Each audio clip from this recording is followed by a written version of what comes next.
Welcome to the Centaur Podcast. I'm Cameron Adibi, and together we will explore the fascinating world of horse-human communication and the extraordinary connections they develop between our species. Join me as we delve into the unique ways humans and horses connect and understand each other. Through discussions with true innovators, we uncover the subtle cues, bonding techniques, and emotional connections that enrich our relationships with these remarkable animals. Whether you are a seasoned equestrian or simply curious about the language of horses, there's something here for everyone. One of the cool things about having a podcast is I get to speak with people I would never get to speak with otherwise. I got to speak with Susan Gordon, who is the co-author of the Compassionate Equestrian. Susan was a professional hunter-jumper trainer from 1983 to 2009. After retiring from training and teaching, Susan founded Green Pony Productions for the production of digital media content relating to social justice issues for horses. She writes and blogs regularly regarding the 25 principles of compassion, equitation. This conversation was so fascinating. I really got to learn a lot about the history from Susan and why it's become so complicated. Sit back and enjoy the show. Susan, thank you so much for joining me today. This is awesome. I'm really excited to talk to you. You've got a really interesting background, and of course, an author. I'm a aspiring author, but I having fun, like you just mentioned on my Substack essays. But you've got such a wide experience, and very, you were in the professional realm as a trainer, and all your experiences. Yes. I have to ask, right? What you've seen so much now, and what has been some of the biggest shift in your perception from all your years? You mentioned about some horses were not. You thought all horses might be trainable. Yeah, changes in the horses overall over the decades. Yeah. So many issues now that I just kind of call a full stop in some cases, or I try. It's hard with owners that just want to keep the horses going, and I just see, nope, can't be done. So, yeah, that's a big change for me. I appreciate that. This is I've found these older gelding. And he's doing great, but it's definitely not. He's not interested. He had a tough life as a school horse. So this is already leading to like what you might think of with the future of horses, but and seeing them differently. But so all these horses that you've gotten to see throughout and you were a professional trainer. Again, I want to make that very That's clear. Correct. Yeah, because you know the deal. A lot. Anybody can call himself a trainer nowadays, and that we do have a lot of the people that. Yes. I'm very careful there, by the way. Because there is also the other side of it, that any action we do creates a response or a reaction. So we are like the whole treat training nonsense. It still bothers me. I have to learn about it. But you've seen all this. But so, I mean, you've got, you talked a little bit beforehand or communicated a little bit by email, but I asked you because you do have a very classical, right, background with training, correct? Yeah, I was fortunate to have excellent instruction. Well, starting in at Spruce Meadows, I had actually it was kind of a funny story. I was at age 17 president of a riding club in Calgary, and Spruce Meadows showed up to our schooling shows, and all of a sudden, here I am with Appaloosa at a quarter horse show barn, and this huge Mercedes horse van pulls up, and these gigantic horses come out, and that was my introduction to real classical European style horses and training. And I was so intrigued. I actually took my horses to Spruce Meadows and boarded for a couple of years. And yeah, so I, I had firsthand experience with the best. And I studied Podolsky, um, and it just yeah became a real passion to focus on real classical training. I had a 15-hand Appaloosa stallion, and the Germans loved him. I started him myself. They call him the little Appaloosa, and he could move with the best. It was training, exactly what dressage is. It's training, and yeah, I love it. That's so cool. So you're already a little bit of a rule breaker though, because bringing in Appaloosa, come on, right? I love. I I got to know. work. I got to work with one. He was one of the. Yeah. He was one of the. He was so funny. He was a Yes. jokester. He had all these. Mine He was played. too. He totally played jokes. Oh, he Oh, was. so did mine. Oh, Yeah. no kidding. What was his name? And Oh, what his was his registered name was Top Canadian, and his he was by Top Hat Jr., one of the foundation Appaloosa sires from Texas, I think. And his I called him TC, and he would do things and like anything to attract attention to his um oh, he liked to carry flakes of straw in his mouth, and when people would come up to his stall, he'd try to stuff the straw through the you know through the bars into the people. And he always had a crowd of people around his stall when the horse shows were on, so I'd have to, and then they'd all follow me to the grooming and tacking up area and follow me into the arena and watch him. But yeah, he was quite something, That's quite a awesome. horse. Yeah. Yeah. So I mean, Yeah. that breed has a very interesting background. So Yes. that's, I mean, that you just said it. Dressage in the literal translation means training, and so Yeah. really it's for any horse. But of course, when you think of dressage, oh, it's got to be the warm blood, or that's from Hanoverian, whatever. It's really No, yeah. it's training. You got the. 'Cause I love watching the old videos of these classical trainers that are Yeah, still around. But so you got a taste of that. You I mentioned did. one of the people you still turn or you really respect, which I haven't read, but I know of his book, My Horses, My Teachers, Yes. Colonel Podhosky.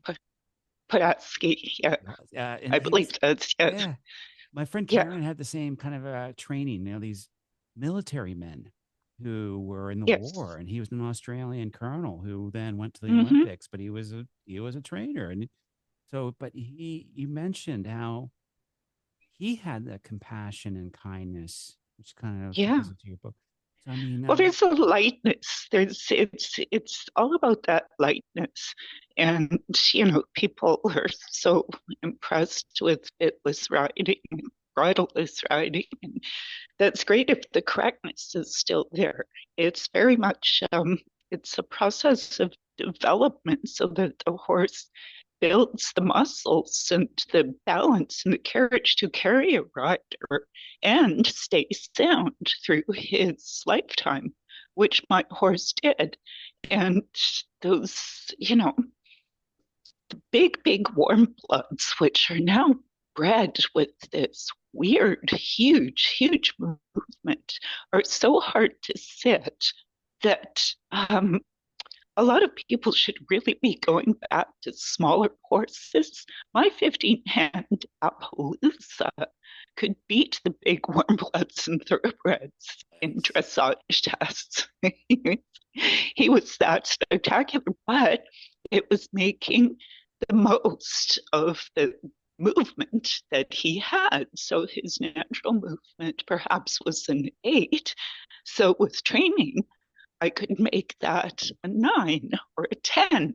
So these giant warm bloods, because they're so hard to sit, they're born as a 10, but then they're diminished back to, 8 or 9 or worse if people are pulling on them because they're terrified of this huge movement. And the back, like, it's like a springboard. It's like you're trying to set, that much movement where it's much better. Like the Libizoners are such close coupled little horses. They're tiny, but you can make the movement. You get used to like creating the freedom in the shoulders and freedom in the joints, and then you have this partnership because you know you're both bold and you're trusting, and it's fun. Those big warm bloods, in my experience, not so much fun. And what happened was they took those big, the, the original and variant, and which was hard to say because they floated, they literally floated. So it's been really interesting to watch decades now of breeding and reshaping these horses into what they are now. So yeah, it's kind of interesting, but a lot of people probably shouldn't be riding them. I get that. I get that. So, I mean, this Yeah. is again, you have a very um, long history, and you've got to see this. And I've Yeah. only read about this stuff, but so I Mm-hmm. mean, first of all, back to Colonel Pahatsky. Is that right? Yes, But yeah, my horse is my teachers. It should be on everybody's friggin' bookshelf. It's it should be. I don't have it, It's a, so and your book's going to be also soon to oh, be thank purchased. you. Yes, come on. Um, but yeah, I mean, you look at the videos with him and his horses, and yes, he's got a very heavy tack on them, but they're not Right. stressed. I think this No. is what's where people are getting lost. Oh, we got to ride bridleless or whatever. It's how the equipment's used and how Oh, you're. very much so. This is as a professional trainer. What's your Mm-hmm. take on all these different types of equipment now? Well, it's kind of shocking actually I mean, we used to put snaffle bits on everything. I started my horses in rubber, just a plain rubber snaffle. Um, it was never a problem. It was never an issue. Like the big, even those big Canavarians back then, it was just a snaffle bit.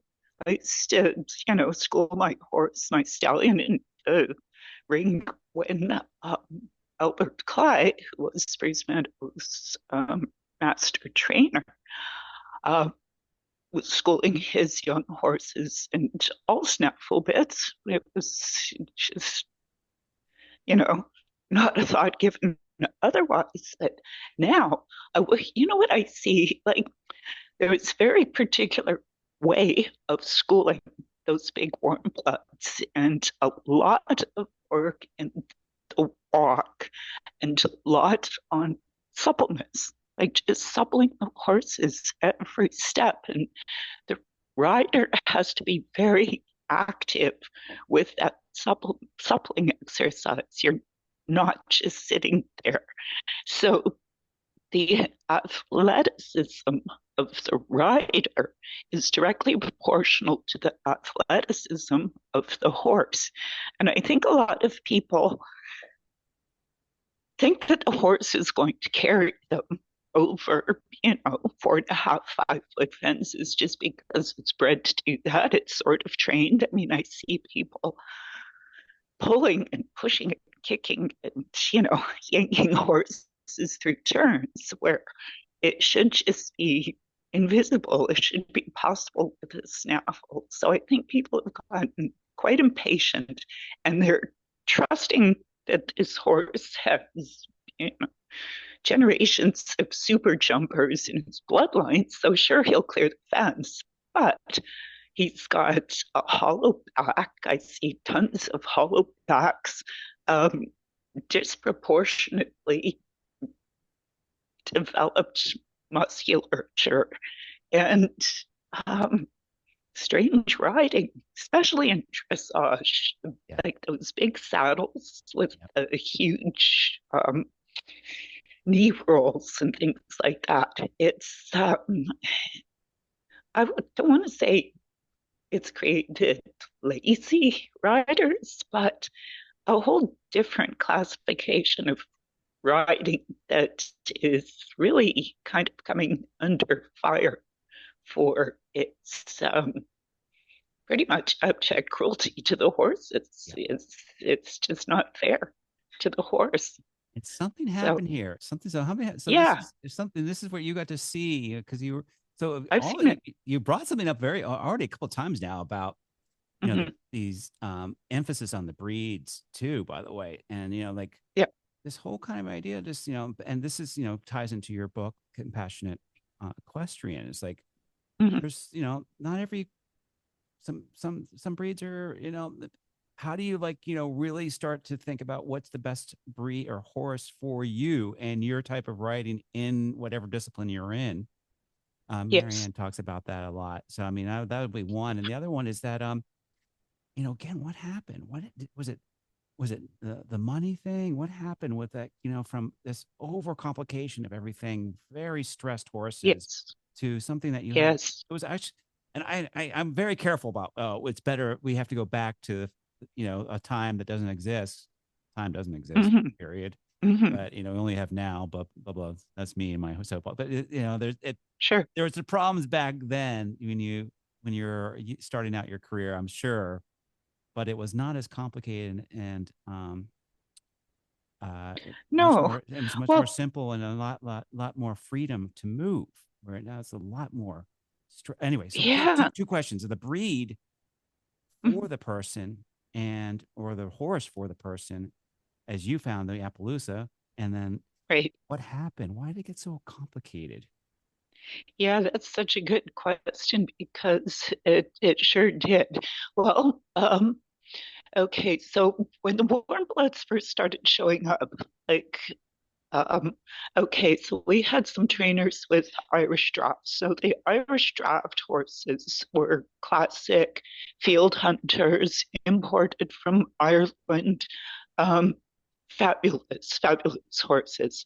The variants were um, quite expensive at the time. There were a couple, well, besides Spruce Meadows, um, Frank Selinger at St. George's Stables also brought in a couple of foundation mares.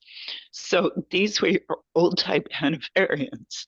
Um, Obviously, out of most people's price range, even back then, it was expensive um, to acquire these horses, and they were pretty much bred for, let's just say, I don't want to sound sexist or racist, but this was the case. I'm just going back in history um, for big German men to ride. Yeah, That's of because course. Yeah, they used to pull the beer wagons yeah, in Germany. That's yeah. what these sorts because the warm blood breeds are related to the region that they come from. So we have these big draft type horses that were found to have some talent in the jumping ring, and they certainly did. Um, but they were too heavy for the average North American rider. So this comes straight from one of the breed inspectors that came to one of my barns, and I said, this is okay. So I'm fast forwarding now to the 90s when those old variants now looked quite different. And he said, well, we started to breed the horses for the average North American buyer, which is a middle aged woman who has pretty deep pockets. Mm-hmm. So they were actually in the process of they saw what the market was. They kept the best stallions in Europe um, and let some of the lighter stallions come to North America, breed with thoroughbreds and Arabians. I had a neighbor that was breeding. Let's see, she had really gorgeous. He wasn't a Hanoverian. I think he was Oldenburg stallion breeding to Arabians. So you're starting to get some interesting crosses. Sometimes they worked, sometimes the conformation was off. You'd have to, look like two different horses from one end to the other. But so these horses started to get bred lighter for the people that had the, wherewithal to purchase these horses. And of course, lower levels, I don't know. Here's what kind of happened to dressage. And this comes from one of, again, a top show barn that I was at. And they want to get to the upper levels as quickly as possible. So the horses were, it was hit or miss, I would say, in those days. They're still charging, quite a bit of money to purchase these horses. Um, they were holding up okay. But, and these are the days when, like, Gunter Seidel would come to the barn for a clinic, and his Stefan Peters, who is a great, great rider. And they were still on some of the older horses. Debbie McDonald was her great mare. And so you'd see them at first level. And it's like, wow, there's a talented horse. The next year, maybe second level. Then 3 or 4 years later, it's like, oh, look, they're schooling Grand Prix. This horse, might make it to the Olympics. All of a sudden, we don't seem to be seeing these horses through their, perhaps it's I'm just out of the loop, but it looks to me like they're pushing horses faster and faster into the upper levels. And you look at the age of these horses, and if an 8-year-old is all of a sudden at Grand Prix, that's too soon. They've pushed the training, and they've only pushed it because they can sort of get away with it because the breeding has now produced these horses. If you look at a picture of a dressage horse, you'll see the nose here, perhaps, but then you'll see the front hoof like way out here somewhere. And you don't see the correctness in the hindquarters to the front end. I can't watch it, honestly. And a lot of us old timers have trouble watching this modern dressage. And I mean, I've watched it all happen. It's kind of horrifying, 20 years, and things have really deteriorated. So that shouldn't be happening, but it is. And these horses don't stay sound. I've watched people spend, gosh, tens of thousands of dollars on, let's say, a fourth level horse. One of my clients had, and the horse was pretty much unrideable to the point where she donated it to UC Davis. It had head shaking disorder, but that's just one of many cases. It's like you go down the list, and yeah, disappointing. That's what led to the book, actually. I appreciate that. I appreciate dovetailing into that. So yeah, this is the 10th anniversary of the Compassionate Equestrian, which you co-authored, and it was unbelievable. 10 years, right? What happened in 10 years? It's there's definitely a growing interest, as we know. There's a lot of people that are turning to this. So this is the hopeful part, because we have made it very impossible for a lot of people to even enter this. So you're making this is a very nice. I still haven't yet to read it, but so that was one of my questions with the book. I did read the article in the Concordian magazine, but common sense. How that. Absolutely. This is a very basic one that somehow is missing somewhere along the way. Again, this is like, and I think it goes back to Marianne about coming back to the horses a horse-centric point of view, like what's best for them. But hey, maybe not throw them up to Grand Prix at age 8.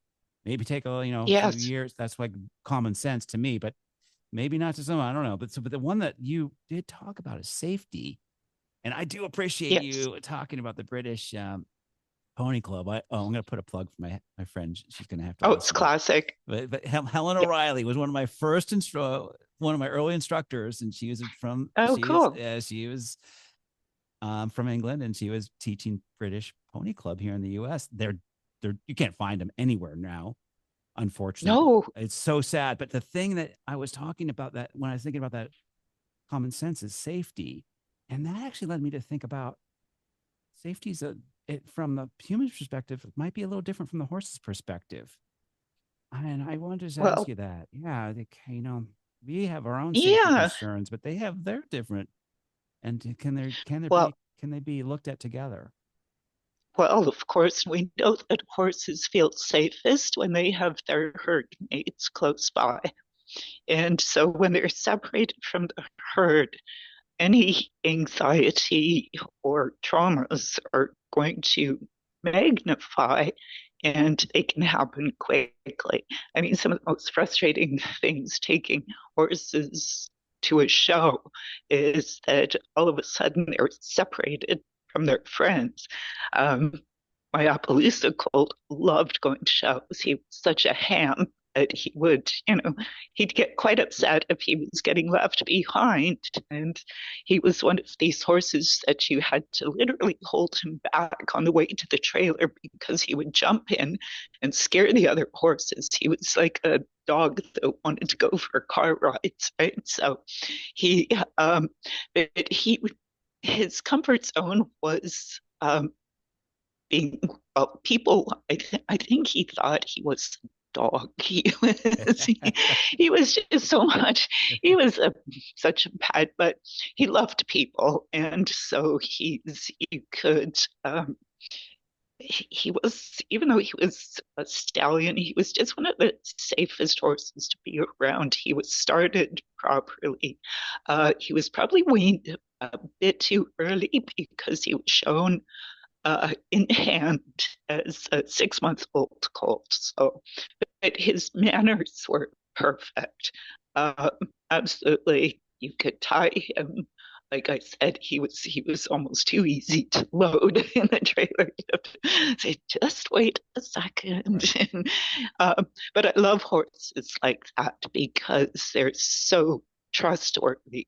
So if that trust has had any, let's say, any blips in the training, any trauma that's happened, and sometimes, um, just things happen with colts, and if an amateur is handling a colt and an accident happens, some bits of that trauma will stick.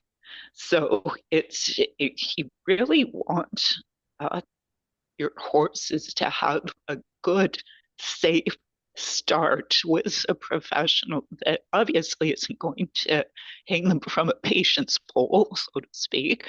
But the classical training just makes these horses so safe, so easy to work with. Any horse I've started with the classical training that put Put and others, talk about. And I know people don't like to use bits. Well, use a rubber bit. I've seen a lot of problems caused by people insisting on starting horses bitless, which is fine if you still know how to develop the musculature correctly.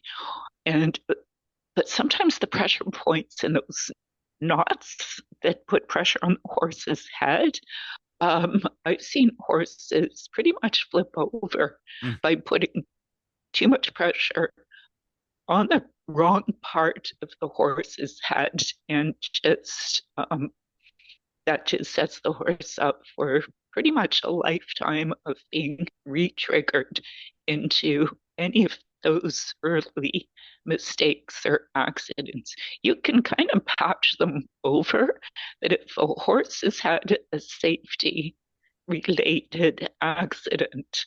And of course, your safety, if we want to talk safety with the herd, safety separated from the herd, and safety in the presence of people and all the people things that we do with them. You really want to try to keep incidents and traumas out of that whole picture. Sometimes it's difficult, if they get hung up on something at an early stage of training, let's say as an example, um, it might not show up for 5 years again, but it's those trauma triggers, just like with people, stay buried, and all of a sudden, perhaps, the horse is sold. The new owner does something that they think is perfectly innocent. Boom, the horse flips over, um, and they don't know why. So, yeah, safety. It's you really have to know your horse psychology and the horse's, propensity to, you know, feel that where he's comfortable. But then you want to kind of convert that like, hey, you're, safe around us silly humans too. And that's a good horse when you can get that horse to feel just as safe with our human stuff as he does with his herd. Um, that solves a whole lot of problems down the road. Right, thank you. I totally followed everything, and I think that's you nailed it there. And so it's just now, so you're no longer you've retired from training, Pretty much. but so you do have some clients, I think. Is that what you said? Yeah, I heard you Yeah. read. Yeah.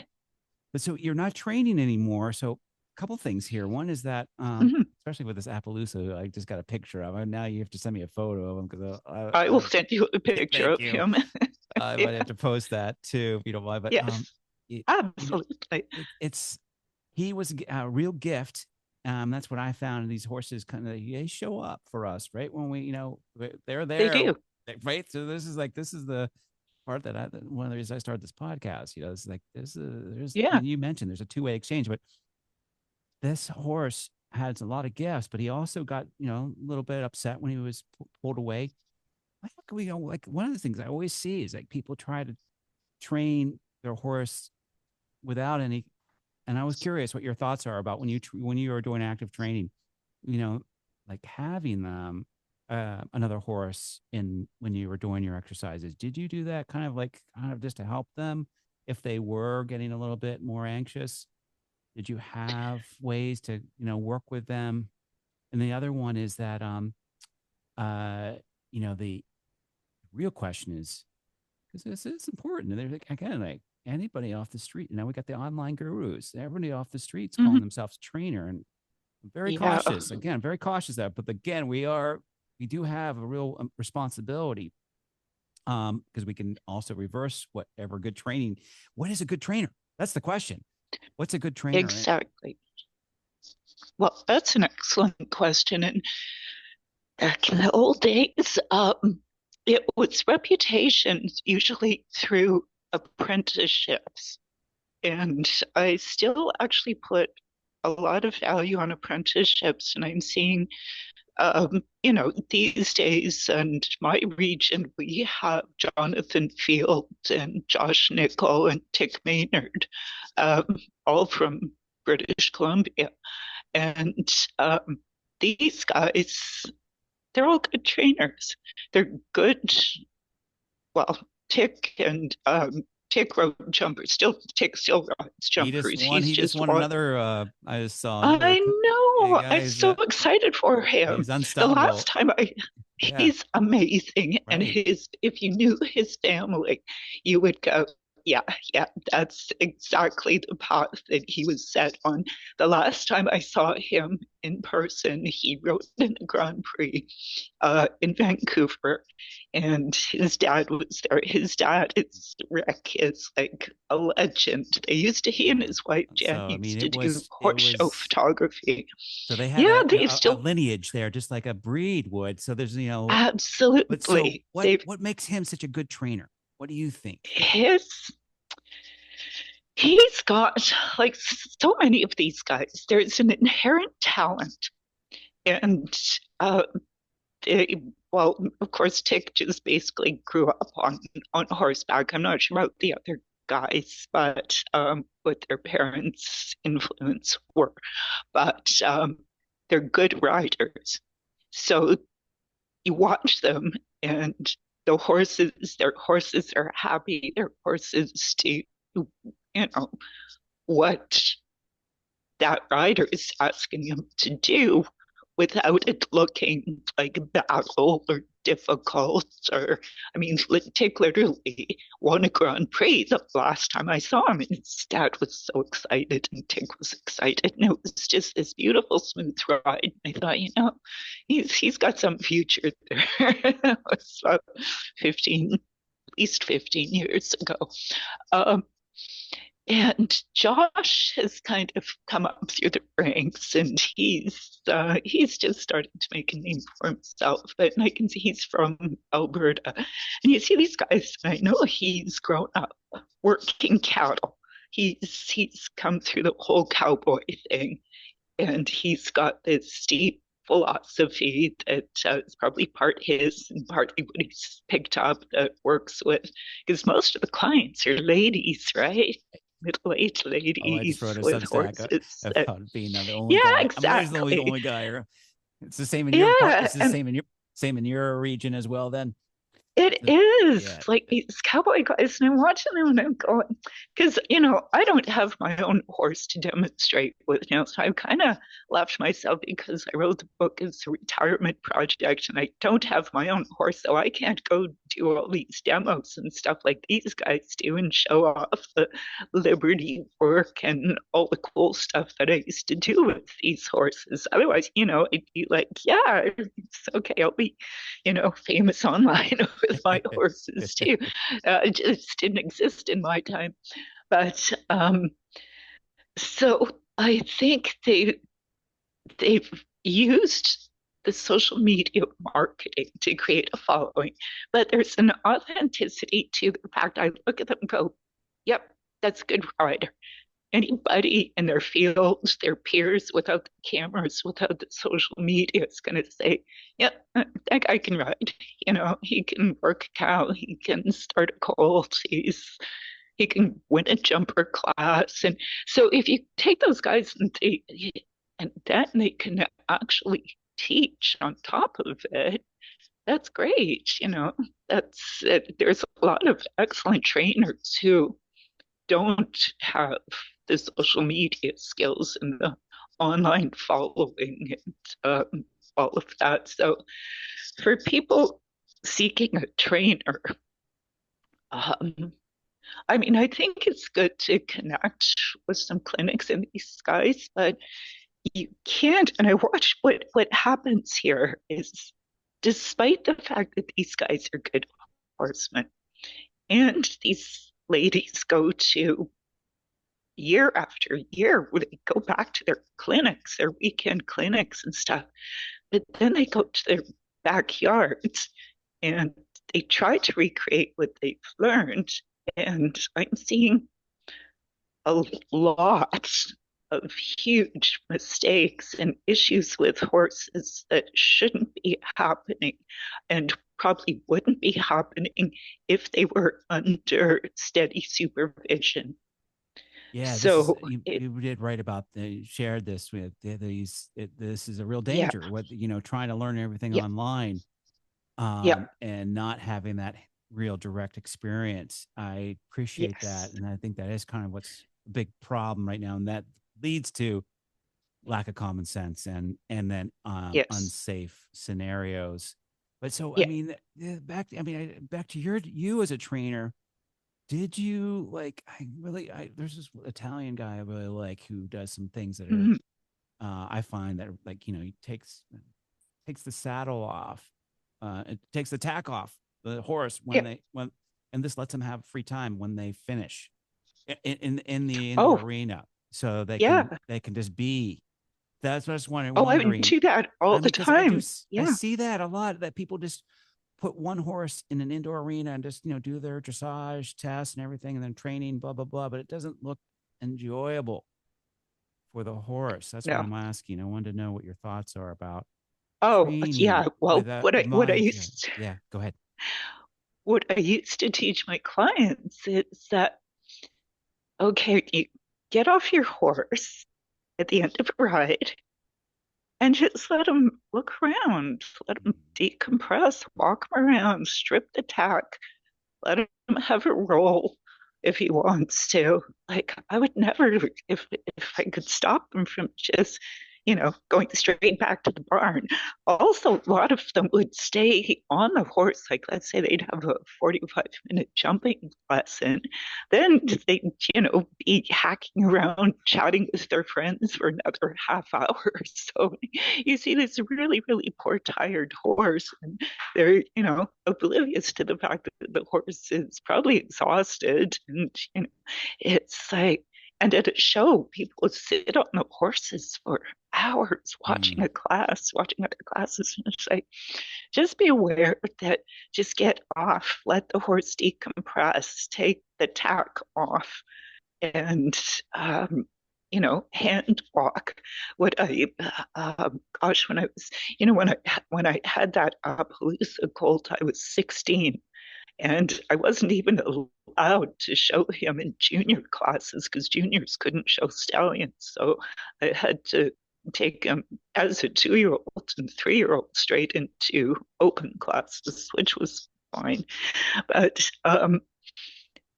when the Mexican team in particular came to Spruce Meadows, I noticed that they would take the horses out of the stalls and hand walk each one for at least an hour every day. And this was really, it was my first introduction to teams from all over the world. We had teams from Japan, Ireland, England, France, Germany, um, and Mexico, of course. And they really they stood out for the exceptional care that was given to the horses. Just letting them look around and decompress and walk, and they did quite well. So I was, I've kind of, you know, stuck with that ever it's since. this is really the theme of the book. From what I gather is this kindness and compassion. And I don't know if that's just we just lost that or so. What happened along the get off the horse's back after you work them, stuff like that. I Yeah. mean, simple stuff. And I call that common sense, but it is like also it's just like shifting. Like, what does the horse? What's the best for the horse at this moment in time? Yes. And that's I think that's the tough one because of the money and the time thing. Oh, we got to get to this. We got to get to Grand Prix level by July. It's like Yeah. get over yourselves. But you've gotten you got so much that you again you've gotten to witness in this in your career and that you brought back. That's for sure. I'm gonna bring it back to what you said earlier about some horses really shouldn't be ridden. Um, Yeah. and so this is Mike. I wanted to kind of as we wrap up, like what do you think the future now? You also talked, shared with me like how the even the competitions and the local competitions are kind of disappearing now. There's just no one there. There's no one around doing this. It's all Yeah. like high level and that's it. There's nothing that's the end of course, if you don't have any Lolo, It, where are these riders going to come from? But so what is the yeah. future in your thoughts and the future of the horse with our continuation as humans? Well, yeah, it's really interesting to watch um, what's happening like with the higher levels. I noticed like Road to the Horse, as exciting as it was, there weren't too many people in the stands. Whereas, Spruce Meadows has their own television station. I saw them, well, because I was there at the very beginning and how they marketed, show jumping in a town that's famous for its cowboy stampede. It was quite remarkable, actually. So I witnessed that entire trajectory as well. And they built generations of families. There's kids, grandkids, and great grandkids now that fill the stands at those horse shows every show. And it's their 50th anniversary this year, which it's quite a story. If you don't know the story of Spruce Meadows, go to the website I will. and look Thank it you. up. I don't know it. Thank Yeah, you. read the history of Spruce Meadows. That is, yeah, a shining example of integrity, determination, and uh, really doing it for other people, doing it for the sport, doing it to encourage young people to come up through the sport and come up through the ranks. And they just kept building every year. They just kept adding something. Um, and yeah, they're a wealthy family, but for a few years, they weren't. It was, they cut it very close to in those early years. Um, but to build it up again, like these regions are just, the feed has gotten too expensive. The vet bills are incredibly expensive. I watch what people spend on horses, and I'm Yeah, glad I don't have one now. right. You could They're go not. bankrupt overnight if you're You not could careful. very quickly. Yes, absolutely. Yeah, Which is another and issue about all the horses that are getting sent to auction and disposed of because yes, people get in trouble. A lot of people just get financial troubles, and but yeah. So I'm definitely yeah. with Spruce Meadows, but so yeah, I mean, this is what are we gonna do? I mean, what's gonna happen? What do you think's the next thing for horses have outlived us? I mean, so I think they'll have Yeah. they're doing something, but what is it? Is it going to be horse Well, I shows? think Is it going to be something else? it's recreational riding, is like trail riding, working equitation, which is huge fun. Uh, there's a lot of, people who don't want to jump anymore. They're turned off dressage. So, what I would like to see, first of all, is people that anybody who wants to ride should have access to horses, put it that way. What I can tell you here, we have a therapeutic riding center who has started offering lessons to able-bodied people, but they've had a heck of a time keeping horses that they can keep sound, because, of course, one horse can only do so much work in a day before they start to break. Um, but they have more requests for lessons here in private lessons, and I've been asked for private lessons. Uh, but we don't have the horses and we don't have the facilities. So I think a lot of people would like to ride. They'd like to get their kids into riding.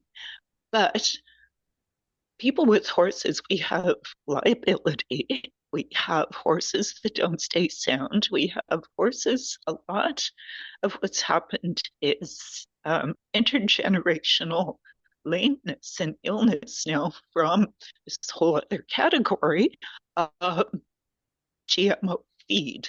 Mm, yep. Is causing all kinds of gut and hind end problems in horses. So I see people medicating a lot with GastroGuard and dealing with ulcers. Even horses that we've got one case here, born feral, lives outside 24/7, constantly battling ulcers.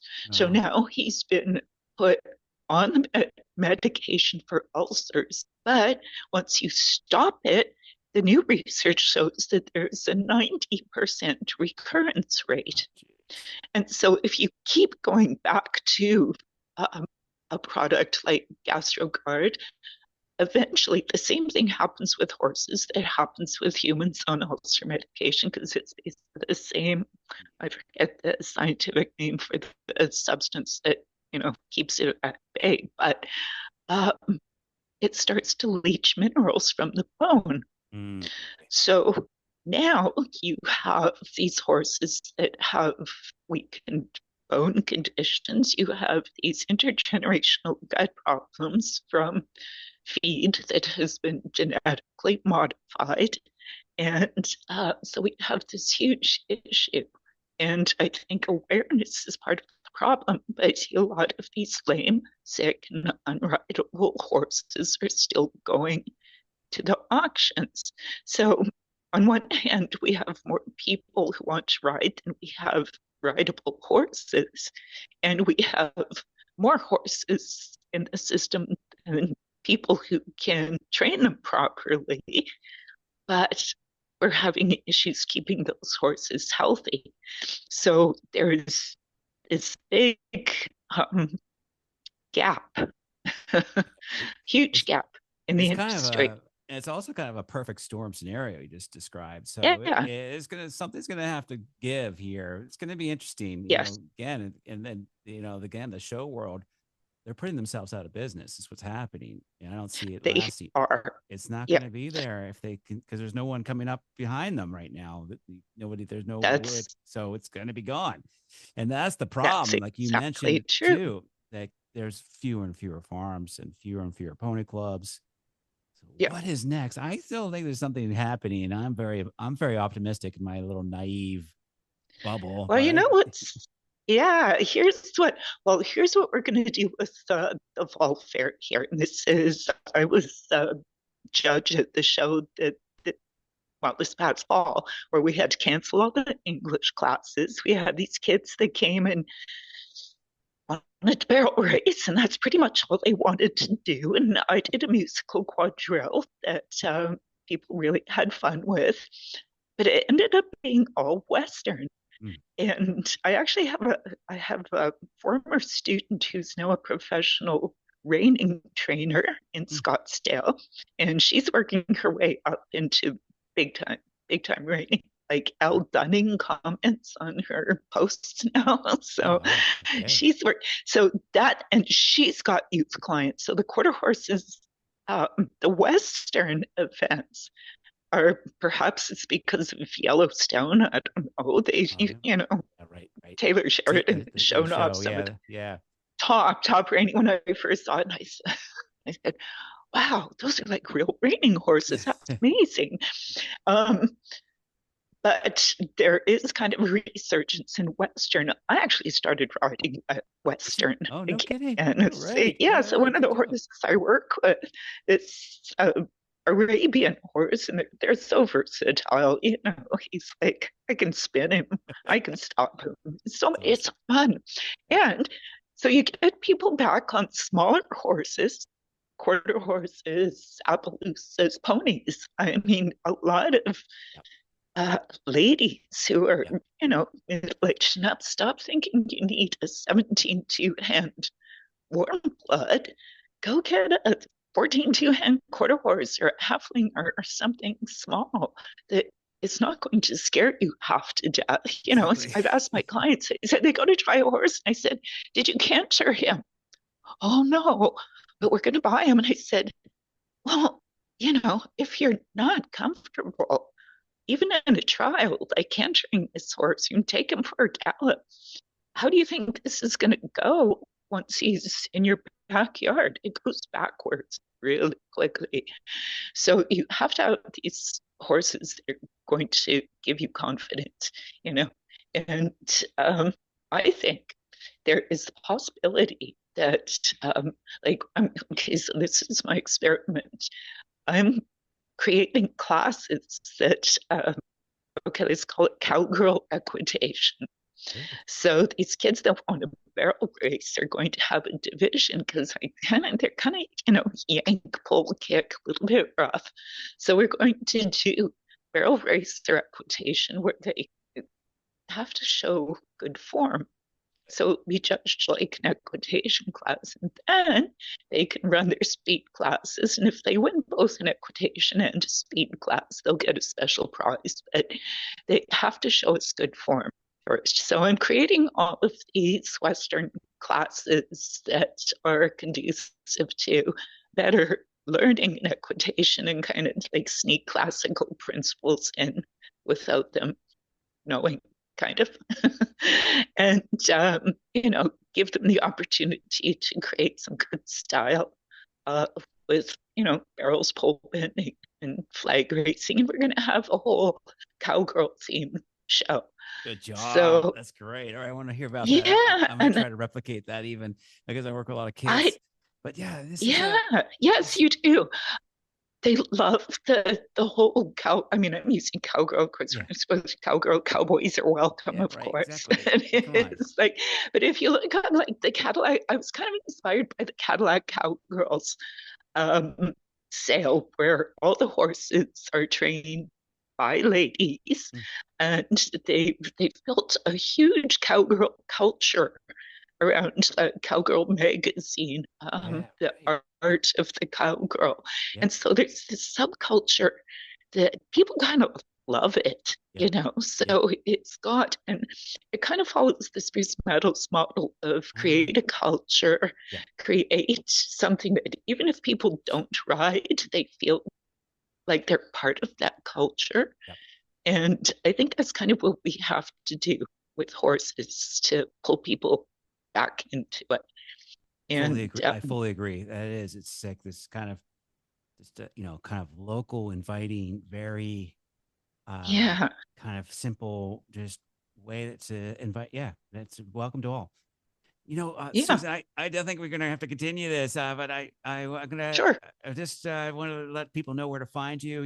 Of course, um, the Compassionate Equestrian Trafalgar Square books. Um, Yes. and And yeah, it's only in e-copies now. We sold all the hard copies. I did ask them about a reprint, but Trafalgar Square Books has just been I sold. heard. And the new management is, I think it's called Stable Books, which Okay. makes sense.